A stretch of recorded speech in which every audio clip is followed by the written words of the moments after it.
حفيظ دراجي يرد على ماكرون: الجزائر غيرت قواعد اللعبة ولن تعود إلى الوراء.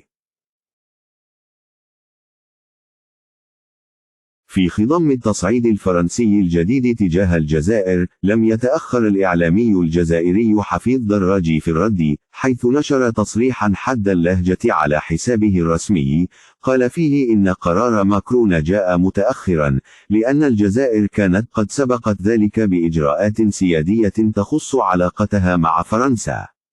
ورد دراجي جاء في أعقاب إعلان الإليزي الأربعاء تعليق العمل باتفاقية 2013 الخاصة بإعفاء الجوازات الرسمية والدبلوماسية الجزائرية من التأشيرة.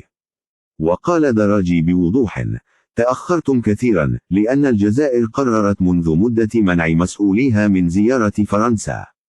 لقد غيرنا قواعد اللعبة، ولن نعود كما كنا. وفي لهجة لا تخلو من السيادة والاعتزاز الوطني، أضاف: الجزائر ليست محمية فرنسية تدخلونها ببطاقة تعريف.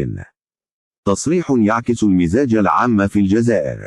كلمات دراجي لم تكن مجرد رد فردي، بل تعكس تحولا عميقا في المزاج السيادي الجزائري تجاه فرنسا، خاصة بعد سنوات من التوترات كان أبرزها الموقف الفرنسي الداعم للمشروع المغربي في الصحراء الغربية، والخرق المتكرر للأعراف الدبلوماسية، كما حدث مع الحقائب الدبلوماسية الجزائرية في مطارات باريس.